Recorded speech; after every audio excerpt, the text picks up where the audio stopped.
సదాశివసమారంభాం శంకరాచార్యమధ్యమాం అస్మదాచార్యపర్యంతం వందే గురుపరంపరాం. హరి ఓం. శ్రీ గురుభ్యో నమః. హరి ఓం. ఆత్మబంధులారా, ఈరోజు మనం కైవల్య ఉపనిషత్తు 9వ పాఠం అంటే కైవల్య ఉపనిషత్తు సారాంశం, సమ్మరీ మనం చూడబోతున్నాం.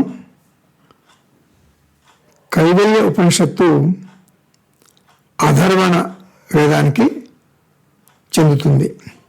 ఇందులో 25 మంత్రాలు మాత్రం ఉన్నాయి. ఇది ఒక చిన్న ఉపనిషత్తు. శంకరాచార్యులు భాష్యం రాసినటువంటి 10 ఉపనిషత్తుల్లో ఇది లేదు, కైవల్యం లేదు. అయినా ఈ కైవల్య ఉపనిషత్తు చాలా చాలా సమగ్రమైనటువంటి ఉపనిషత్తు. ఇది చాలా ప్రాముఖ్యత ఉంది దీనికి. ఎందుకంటే ఒక చిన్న విషయం చెప్తాను. మన గురువులు అంటే మన గురు పరంపరలో చిన్మయానంద స్వామికి చాలా ఇష్టం ఈ ఉపనిషత్తు అంటే. చిన్మయానంద స్వామికి ఇష్టం కదా అని ఆయన శిష్యుడు దయానంద స్వామికి కూడా చాలా ఇష్టం. దయానంద స్వామికి చాలా ఇష్టం కైవల్య ఉపనిషత్తు అని మన గురువులు పరమార్థానంద స్వామి చెన్నై, ఆయనకి కూడా చాలా ఇష్టం. పరమార్థానంద స్వామికి ఇష్టం కదా అని మన ప్రత్యక్ష గురువులు, గురు దంపతులు, వీళ్ళకి కూడా చాలా ఇష్టం. ఎందుకనంటే వేదాంత సారం అంతా ఇందులో వచ్చేసిందనమాట. ఇందులో ఎన్నో మహావాక్యాలు ఉన్నాయి. ఎందుకు మనం నిత్యం స్మరిస్తాం ఒక ముఖ్యమైన మంత్రం, అది ఇందులో ఉంది. ఏంటది? మయ్యేవ సకలం జాతం మయి సర్వం ప్రతిష్ఠితం మయి సర్వం లయం యాతి తద్బ్రహ్మ అద్వయం అస్మి అహం. అంటే ఏంటి? జ్ఞానం వలన మాత్రమే మోక్షం పొందగలము అని బాగా గట్టిగా చెబుతుంది ఇది ఈ కైవల్య ఉపనిషత్తు. ఒక మంత్రం ఉంది, 9వ మంత్రం, నాణ్య పంథా విముక్తయే. మళ్ళీ 10వ మంత్రం, నా అన్యేన హేతునా. ఇలా మంచి మంచి మంత్రాలు, వాక్యాలు ఉన్నాయి. కైవల్యం అంటే మోక్షం, అంటే అద్వైతం, అంటే నన్ను పరిమితి చేసేటటువంటి రెండో వస్తువు లేదు. దేశ కాల వస్తు పరిమితులు లేవు. ఈ బోధ కైవల్యాన్ని ఇస్తుంది. అందువలన దీన్ని కైవల్య ఉపనిషత్తు అంటారు. అంతేకాదు, వేరే కారణం కూడా ఉంది, మరొక కారణం కూడా ఉంది. ఏమిటంటే కైవల్యం అనే పదం ఉపనిషత్తు చివరిలో వస్తుందన్నమాట. అందుకని కైవల్యోపనిషత్తు అన్నారు. శాంతి పాఠం చూద్దాం. కైవల్యోపనిషత్తుకి భద్రం కన్నేభి శృణుయామ దేవాహ, ఇది శాంతి పాఠం. అంటే కరణ యోగ్యత, విఘ్న నివృత్తి కోసం ఈ శాంతి పాఠం మనం జపిస్తాం. అంటే శరీరం, ఇంద్రియాలు, మనస్సు, బుద్ధి బాగా పనిచేయాలని ఈ బోధ నేర్చుకుంటున్నప్పుడు విఘ్నాలు కలగకూడదు అని మనం ప్రార్థిస్తామన్నమాట. మంత్రాలు చూద్దాం. 25 మంత్రాలు కూడా మనం విపులంగా చూద్దాం. మొదటి మంత్రం ఉపోద్ఘాత మంత్రం. అంటే జ్ఞాన బోధకు ఇది దారితీస్తుంది. అంటే గురువేమో సాక్షాత్తు చతుర్ముఖ బ్రహ్మ, శిష్యుడు ఆశ్వలాయన ఋషి. శిష్యునికి తన లక్ష్యం ఏమిటో స్పష్టంగా తెలుసు. శాంతి, భద్రత, ఆనందం, మోక్షం మాత్రమే ఇవ్వగలదు. ఇప్పుడు నేను 5 మాటలు చెప్తా. 5 మాటల్లో మొదటి మాట ఇది. శాంతి, భద్రత, ఆనందం, మోక్షం మాత్రమే ఇవ్వగలదు. మాత్రమే అనేది ఇంపార్టెంట్ ఇక్కడ. ఇంకొకటి, మోక్షం కావాలంటే మనకి ఆత్మజ్ఞానం మాత్రమే ఇవ్వగలదు, మాత్రమే. తర్వాత ఆత్మజ్ఞానం కావాలంటే గురు శాస్త్ర ఉపదేశం మాత్రమే, అంటే వేదాంత శ్రవణ మనన నిధిధ్యాసనం మాత్రమే ఇవ్వగలదు. ఇది 3వ మాట. 4వ మాట, ఇప్పుడు వేదాంత శ్రవణ మనన నిధిధ్యాసనం కావాలంటే చిత్తశుద్ధి కలిగినటువంటి మనసుకు మాత్రమే ఇది అర్థమవుతుంది. అంటే చిత్తశుద్ధి కలిగిన మనసు మాత్రమే ఇది అందుకోగలుగుతుంది. ఇది 4 అయిపోయినాయి. ఇంకా 5వ మాట, చిత్తశుద్ధి కలిగిన మనసుకి కావాలంటే, అంటే చిత్తశుద్ధి కావాలంటే అనేక మార్గాలు ఉన్నాయి. ఇప్పుడు ఇంతవరకు మాత్రమే అనుకున్నాం. ఇప్పుడు దీనికి మాత్రం చిత్తశుద్ధికి మాత్రం అనేక మార్గాలు ఉన్నాయి. జపం, తపం, మరి తీర్థయాత్రలు, మరి అష్టాంగ యోగం, మరి కుండలిని యోగం, వివేకం, వైరాగ్యం, ముముక్షుత్వం, సమాధి, షట్క సంపత్తి వగైరా వగైరా వగైరా. 2, 3, 4 మంత్రాలు ఏం చెప్తాయంటే జ్ఞాన సాధనలు, జ్ఞాన ఫలం చెప్తాయి. 2, 3, 4 మంత్రాలు. మనకి కైవల్యోపనిషత్తులో 2 ముఖ్యంగా జ్ఞాన సాధనలు చెప్పారు. అవేమిటి? 1 సాక్షాత్ కారణం, 2 సహకారి కారణం. ఉదాహరణకు ఒక మామిడి చెట్టు పెరగాలంటే మామిడి టెంక మనం పాతి పెట్టాలి, ఇది సాక్షాత్ కారణం. తర్వాత సారవంతమైన నేల ఉండాలి, నీరు ఉండాలి, ఎరువులు, మరి వాతావరణం బాగుండాలి. ఇవన్నీ కూడా సహకారి కారణాలు. టెంక సాక్షాత్ కారణం.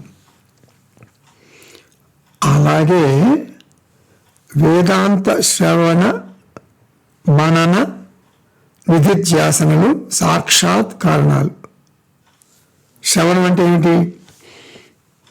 ఒక క్రమ పద్ధతిలో క్రమం తప్పకుండా కొన్ని సంవత్సరాల పాటు ఒక సమర్థవంతమైన గురువు వద్ద వేదాంత విద్యను అభ్యసించటం, దీన్ని శ్రవణం అంటారు. ఇది ఆత్మజ్ఞానం పొందేటటువంటి విధానం. ఇకపోతే మననం. మననం అంటే ఏంటి? ఈ శ్రవణం ద్వారా పొందిన ఆత్మజ్ఞానాన్ని సంశయరహితంగా మలచుకోవటం, అంటే నిశ్చయ జ్ఞానం పొందటం అన్నమాట. దీన్ని నిశ్చయ జ్ఞానం అంటారు, సంశయరహిత జ్ఞానం. ఇక 3వ స్టెప్ నిధిధ్యాసనం. అంటే జన్మలుగా ఎన్నో జన్మలుగా మనలో కూరుకుపోయిన పాత వాసనలు, అంటే తప్పుడు భావాలను మనం పారద్రోలాలి నిధిధ్యాసనం ద్వారా. అంటే జ్ఞాననిష్టను పొందాలి. ఎందుకు జ్ఞాననిష్టను పొందాలి? మనకి శాంతి, భద్రత, ఆనందం నాలోనే ఉన్నాయి అని తెలుస్తుంది. జ్ఞాననిష్టలో ఉంటే బయట లేవు, బాహ్య ప్రపంచంలో లేవు అని క్షుణ్ణంగా స్పష్టంగా తెలుస్తుంది. ఇది నిధిధ్యాసనం వల్ల ప్రయోజనం.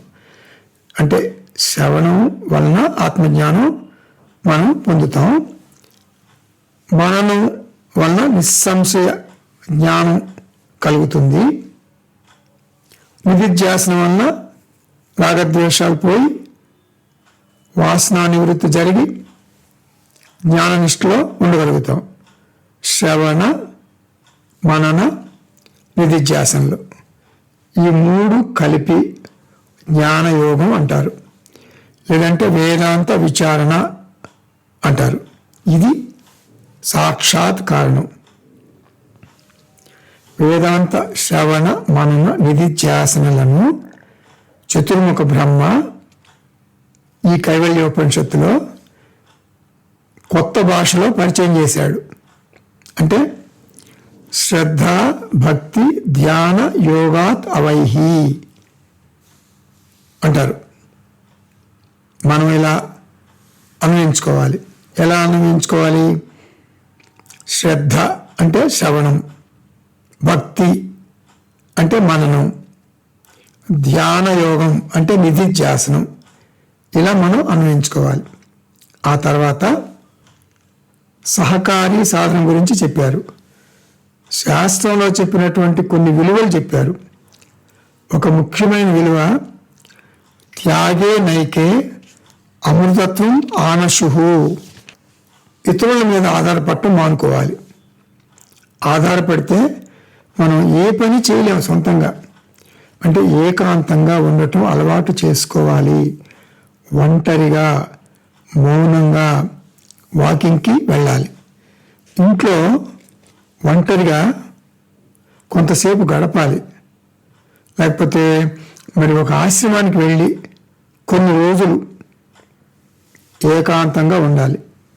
ఇలా ఆధారపడటం నుండి తప్పించుకోగలిగితే అది త్యాగం అవుతుంది. అంటే మన కాళ్ళ మీద మనం నిలబడగలగాలి. ఏమిటి ప్రయోజనం? ఏమిటంటే ఎప్పుడైనా ఏదైనా పోగొట్టుకోవటానికి నేను సిద్ధంగా ఉన్నాను అంటే సంసిద్ధత అన్నమాట. దీన్ని త్యాగం అంటుంది శాస్త్రం. నిజానికి మనం ఏది త్యాగం చేయాల్సిన పని లేదు, ఏది మనం ఇచ్చేయాల్సిన పని లేదు. అవసరమైతే ఇవ్వటానికి సిద్ధంగా ఉండాలి. అంటే ఈ అంతర్గత సంసిద్ధతను శాస్త్రంలో సన్యాసం అంటారు. అటువంటి సంసిద్ధత ఉన్నటువంటి వాడే నిజమైన సన్యాసి. అట్లా కాషాయ వస్త్రాలు ధరించకపోయినా కూడా సన్యాసి. ఆది శంకరాచార్య మనకి పదే పదే ఒక మాట చెప్తారు. సన్యాస సహిత జ్ఞానం మాత్రమే మోక్షాన్ని ఇస్తుంది. సన్యాసం అంటే కాషాయవస్త్ర సన్యాసం కాదు, అంతర్గత సన్యాసం అని అర్థం. ఇక జ్ఞాన ఫలం చూద్దాం. పరామృతాః పరిముచ్యంతి సర్వే. అంటే జ్ఞానఫలం ఏమిటి? మోక్షం. ఇది రెండుగా వస్తుంది. ఒకటి జీవన్ముక్తి, రెండు విదేహముక్తి. జీవన్ముక్తి అంటే అహంకారం మమకారాల నుండి విడిపట్టడం అన్నమాట. విదేహముక్తి అంటే పునరపి జననం పునరపి మరణం, ఆ వృత్తం నుంచి విడిపట్టడం. ఇంకపోతే సాధన, వైరాగ్య సహిత వేదాంత విచారణ. ప్రయోజనం చూసాం మనం. ఏమిటది? జీవన్ముక్తి, విదేహముక్తి. ఇవి మంత్రాలు 2, 3, 4. ఇంకా మనం 5 నుంచి 11 దాకా చూద్దాం మంత్రాలు. 5 నుంచి 11 దాకా మంత్రాలు ఏమిటి? ఏం చెప్తుంది? మెడిటేషన్ అంటే ధ్యానము. ఈ మంత్రాలు భగవద్గీతలోని ఆత్మ సంయమ యోగం అంటే 6వ అధ్యాయం అయినటువంటి ఆత్మ సంయమ యోగం ధ్యాన యోగం కూడా అంటారు భగవద్గీతలో. ఆ ధ్యాన యోగానికి మూలం అన్నమాట ఈ 5 నుంచి 11 మంత్రాలు. ఇక్కడ మనకి చతుర్ముఖ బ్రహ్మ 3 విషయాలు ముఖ్యంగా చెప్పారు. ఒకటి ధ్యాన సాధనలు, 2 సగుణ ధ్యానం, 3 నిర్గుణ ధ్యానం. చూద్దాం. ధ్యాన సాధనలు దేశం, కాలం, ఆసనం, శరీర స్థితి. దేశం అంటే ఒక ప్రదేశం అన్నమాట, ఒక ప్లేసు. అంటే శుభ్రంగా నిర్జనంగా ఆధ్యాత్మికతను ప్రేరేపించేటటువంటి ఒక ప్రదేశాన్ని మనం ఎన్నుకోవాలి. కాలం మనస్సు సాత్వికంగా ఉండేటటువంటి కాలం.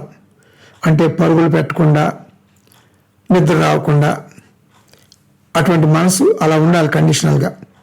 అలా ఉండకపోతే ఎర్లీ మార్నింగ్ ఏదో ఒక టైం మనకు నచ్చిన సమయాన్ని మనం ఎన్నుకొని సాత్వికంగా ఉండేలా మన మనసుకు శిక్షణ ఇచ్చుకోవాలి. సాధారణంగా తెల్లవారుజామున అయితే మనకు బాగుంటుంది, అది అనుకూలంగా ఉంటుంది సమయం, అది కాలం. ఇకపోతే ఆసనం. ఆసనం అంటే ప్లేస్, సీట్ అనమాట. మరీ ఎత్తుగా ఉండకూడదు, మరి కిందకు ఉండకూడదు, మరి గట్టిగా ఉండకూడదు, మరి మెత్తగా ఉండకూడదు. శరీర స్థితి స్థూల శరీరం, ఇంద్రియాలు, శ్వాస, మనస్సు, బుద్ధి అన్నీ ధ్యానం చేయటానికి అనుకూలంగా ఉండాలి. మెడిటేషన్ ఫ్రెండ్లీ అంటారు.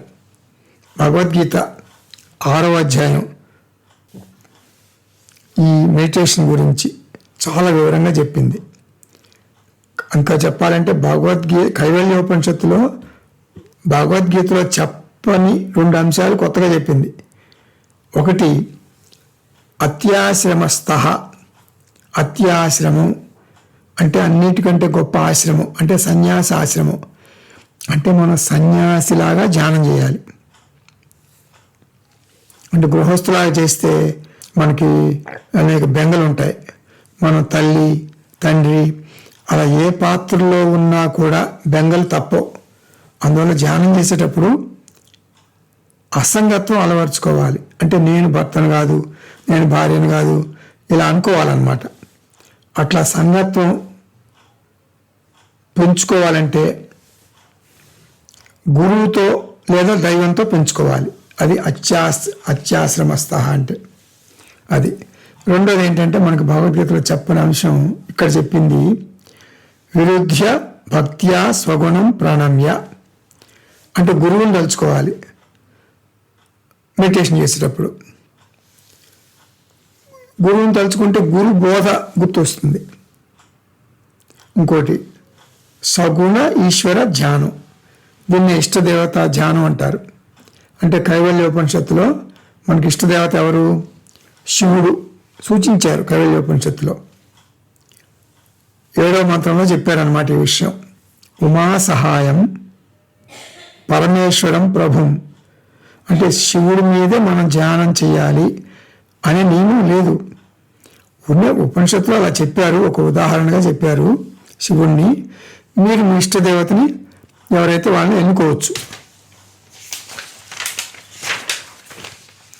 ఇష్టదేవతను మనం 2 రూపాల్లో కొలవచ్చు. ఏకరూప ఇష్టదేవత, అనేక రూప లేక విశ్వరూప ఇష్టదేవత. ఇది నెక్స్ట్ నిర్గుణ ఈశ్వర ధ్యానం.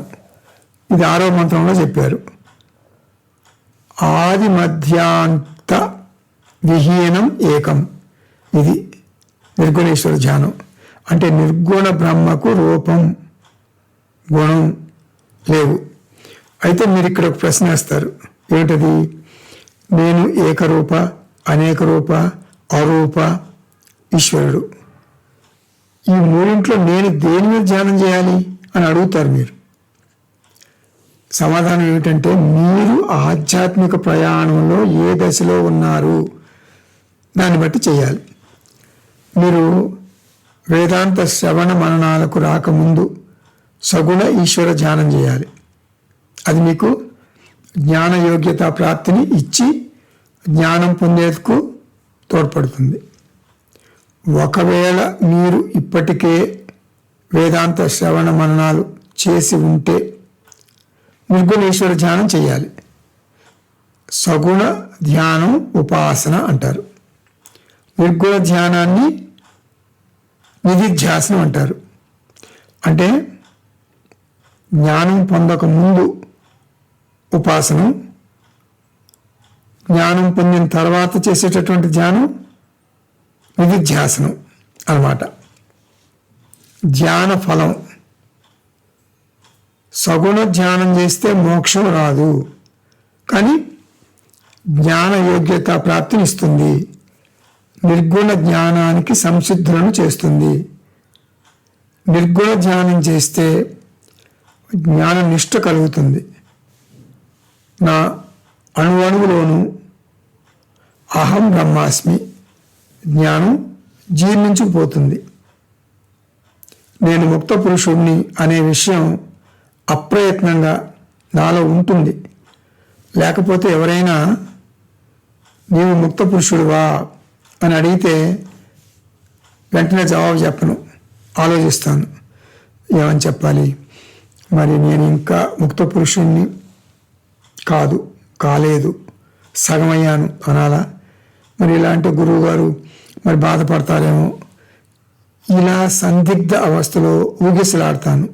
కాబట్టి నిర్గుణ ధ్యానం వలన జ్ఞాననిష్ట కలిగి నేను ముక్త పురుషుడిని అనే సత్యం నాకు కరతలామలకంగా ఉండాలి. రమణ మహర్షి అంటారు, 100 మంది కలిసి నన్ను గాడిద అన్నా కూడా, మరి 100 మంది అంటున్నారు కదా నేను గాడిదని, నేను గాడిదనేమో, నిజంగానే గాడిదనేమో, మనిషిని కాదేమో అనే సందేహం నీకు వస్తుందా? నీకు రాదు. అదేవిధంగా 100 మంది మనుషులు నువ్వు సంసారివి అని అన్నా కూడా నేను అసంసారిని, నేను బ్రహ్మన్ అనే సత్యంలో నాకు సందేహం లేదు. అహం బ్రహ్మాస్మి అనగలగాలి. దీన్నే జ్ఞాననిష్ట అంటారు. ఇది ధ్యాన ఫలం. ఇప్పుడు 12 నుంచి 15 మంత్రాలు వేదాంత విచారణ చెప్తాయన్నమాట. ఇవి శ్రవణ మనన, అంటే శ్రవణం మననం ఇందులో వివరించారు. దీనికి అరణి మథనం దృష్టాంతంగా చెప్పారు. వేదాంత శాస్త్రాన్ని మనసు సహాయంతో మథనం చేయాలి. జీవస్వరూపం, ఈశ్వర స్వరూపం బాగా విశ్లేషించారు. అంటే రెండింటిలోనూ ఉన్నది ఒకటే చైతన్యం అని మనం దీని ద్వారా తెలుసుకుంటాం. అంటే ఒకటే చైతన్యం రెండుగా, 2 ఉపాధులలో ప్రతిబింబిస్తోంది. వ్యష్టి ఉపాధిలో జీవిగా, సమష్టి ఉపాధిలో ఈశ్వరునిగా ప్రతిబింబిస్తోంది. ఇప్పుడు వ్యష్టి శరీరత్రయం చిన్న ఉపాధి అయితే, సమష్టి ప్రపంచత్రయం పెద్ద ఉపాధి. 2 ప్రతిబింబ మాధ్యమాల్లోనూ ప్రతిబింబిస్తున్నది ఒకటే బింబ చైతన్యం. మాధ్యమాల వల్ల చైతన్యంలో మార్పు ఉండదు, కానీ ఉపాధుల్లోని వ్యత్యాసం వల్ల చైతన్యంలో వ్యత్యాసం ఉన్నట్లుగా అనిపిస్తుంది. ఇప్పుడు ఉదాహరణకు ఒక వ్యక్తి ఒక రకమైన అద్దంలో చాలా పొడుగ్గా సన్నగా కనపడతాడు. ఇంకొక రకమైన అద్దంలో చాలా పొట్టిగా లావుగా కనిపిస్తాడు. అది నిజం కాదని మనకు తెలుసు. నికృష్ట ఉపాధిలో విశేషణాలు ఏమిటి? నికృష్ట గుణాలు: అశుద్ధం, పరిచ్ఛిన్నం, కర్తృత్వం, భోక్తృత్వం, అవస్థాత్రయం వగైరా వగైరా. ఉత్కృష్ట ఉపాధిలో కూడా గుణాలు ఉంటాయి. అవి ఉత్కృష్ట గుణాలు అవుతాయి. సర్వజ్ఞత్వం, సర్వశక్తిమత్వం, సర్వవ్యాపకత్వం వగైరా వగైరా.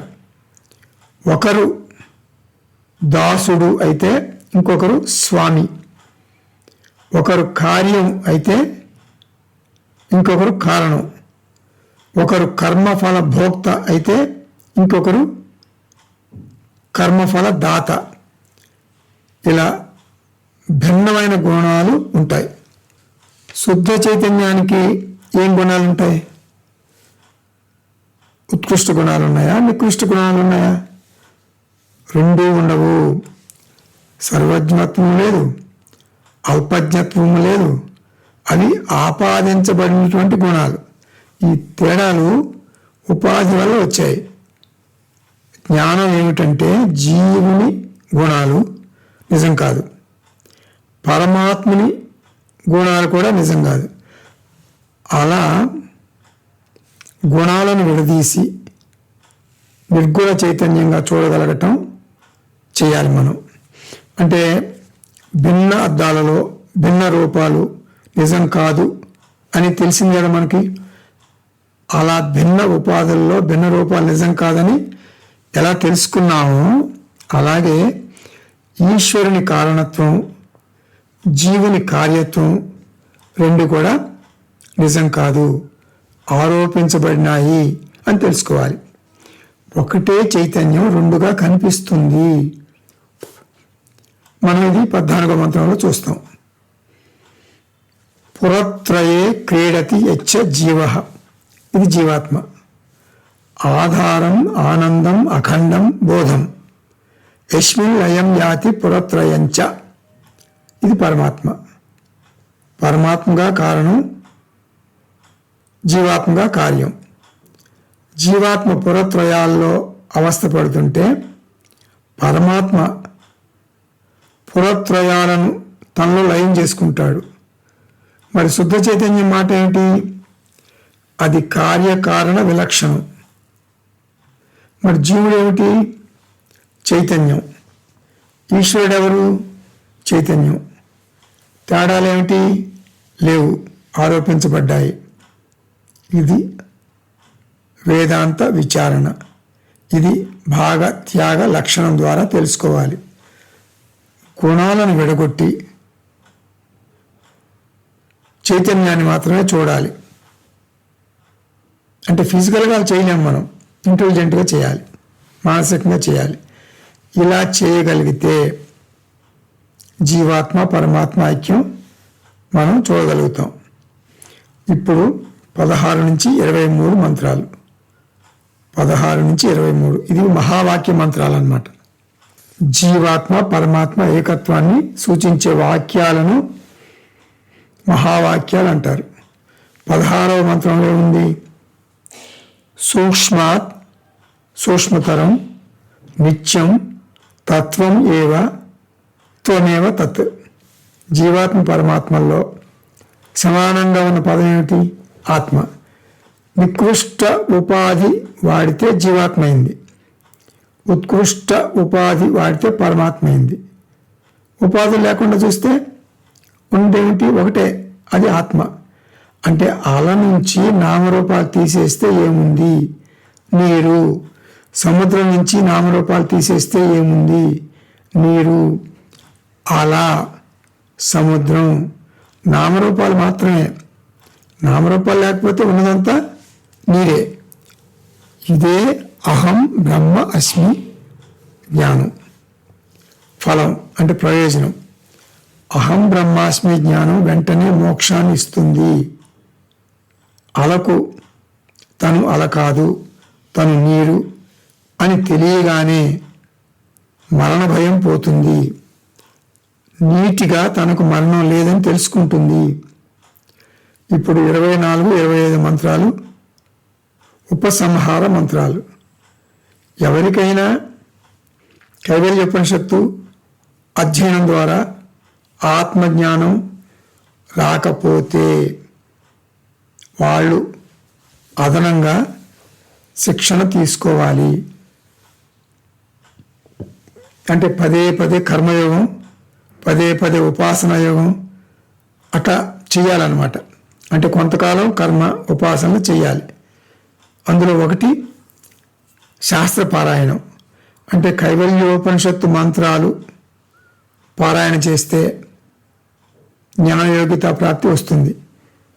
కైవల్యోపనిషత్తు అర్థం చేసుకుంటే జ్ఞానం వస్తుంది. ఏ దేవుని మీద పారాయణ చేసినా పర్వాలేదు. ఆధ్యాత్మిక సాధనలో మనకు ఆటంకాలు వస్తుంటాయి. వాటిని ఏమంటారు? దురితం అంటారు. అందుకే మనం ప్రార్థన చేసే ముందు ఏమంటాం? మమోపాత దురితక్షయ ద్వారా, దురితక్షయ ద్వారా అని మొదలు పెడతాం. అంటే విహిత కర్మలు, అంటే శాస్త్ర విహిత కర్మలు చేస్తే ఆ దురితం పోయి జ్ఞానయోగ్యత వస్తుంది. అప్పుడు మనం కైవల్యోపనిషత్తుని అధ్యయనం చేయాలి. అనేన జ్ఞానమాప్నోతి సంసార వర్ణ అవనాశనం, సంసార ఆర్ణవ నాశనం. ఇక్కడ రుద్రమంత్రం, శ్రీరుద్ర మంత్రం పారాయణ గురించి ప్రత్యేకంగా చెప్పాడు. ఎవరు? చతుర్ముఖ బ్రహ్మ గురువు గారు. ఇప్పుడు అంతకుముందు అర్థం కాని కైవల్యోపనిషత్తు శిష్యుడికి బాగా అర్థమవుతుంది. గురువు ఏమో అప్పుడు ఇప్పుడు ఒకలాగే చెప్తారు, కానీ గురు బోధ ప్రభావం ఇప్పుడు బాగా ఎక్కువగా ఉంటుంది శిష్యుడికి. ఈ ఆత్మజ్ఞానం పొంది దాన్ని జీర్ణించుకున్నాక శిష్యుడు కైవల్యం పొందుతాడు. అంటే జీవన్ముక్తి, విదేహముక్తి పొందుతాడు. అది కైవల్యం ఇస్తుంది. కాబట్టి దీన్ని కైవల్య ఉపనిషత్తు అంటారు. ఇప్పుడు శాంతి పాఠం మళ్ళీ పఠించాలి. ఓం భద్రం కర్ణేభిః శృణుయామ దేవాః భద్రం పశ్యేమాక్షభిర్యజత్రాః స్థిరైః తుష్టువాగుం సస్తనూభిః వ్యశేమ దేవహితై యదాయుః స్వస్తి న ఇంద్రో వృద్ధశ్రవాః స్వస్తి న పూషా విశ్వవేదాః స్వస్తి నస్తార్క్ష్యో అరిష్టనేమిః స్వస్తి నో బృహస్పతిర్దదాతు. ఓం శాంతి శాంతి శాంతి. ఇంతకుముందు శాంతి పాఠం మనం చదివాం స్టార్టింగ్లో. అదెందుకు? విఘ్నం తొలగించి కైవల్య ఉపనిషత్తు నేను బాగా అధ్యయనం చేయాలి, ఉపనిషత్తు జ్ఞానాన్ని బాగా జీర్ణించుకోవాలి అని పఠిస్తాం మొదట్లో, ప్రారంభంలో. ఇప్పుడు ముగింపులో మనం ఎందుకు చదివాం? మరొకసారి శాంతి పాఠం పఠిస్తున్నాం కదా. ఎందుకు అంటే కైవల్యోపనిషత్తు అధ్యయనం నిర్విఘ్నంగా పూర్తి చేయగలిగాను. ఓ దేవా, నీకు కృతజ్ఞతలు తెలుపుకుంటున్నాను. ఇందుకు చదివామన్నమాట. అంటే థ్యాంక్స్ గివింగ్ అన్నమాట. ఆత్మబంధువులారా, కైవల్యోపనిషత్తు అధ్యయనం అయ్యింది. ప్రయోజనం మీ అందరికీ చేకూరాలి. అంటే మన శేష జీవితం అంతా కూడా చిరునవ్వుతో, మరి బ్రహ్మానందంతో, వాట్తో గడుపుదాం. ఏదన్నా విషమ సమస్యలు వచ్చినప్పుడు దేహంతో అయ్యో అని, ఆత్మతో పర్వాలేదులే అంటాం, అనాలి మనం. వాట్ అంటే అదే. ముందర దేహంతో వాట్ అని విచారంగా అంటాం. తర్వాత ఆత్మ స్థితిలోకి వెళ్ళి వెంటనే వాట్ అంటాం. ఇది మన ఆత్మజ్ఞానం పొందిన జ్ఞానిగా కొత్త జీవన విధానం. శుభం భూయాత్. విజయోస్తు. ఓం తత్సత్. సర్వం శ్రీకృష్ణార్పణమస్తు. ఓం పూర్ణమదః పూర్ణమిదం పూర్ణాత్ పూర్ణముదచ్యతే పూర్ణస్య పూర్ణమాదాయ పూర్ణమేవావశిష్యతే. ఓం శాంతి శాంతి శాంతి. హరి ఓం. శ్రీ గురుభ్యో నమః. హరి ఓం.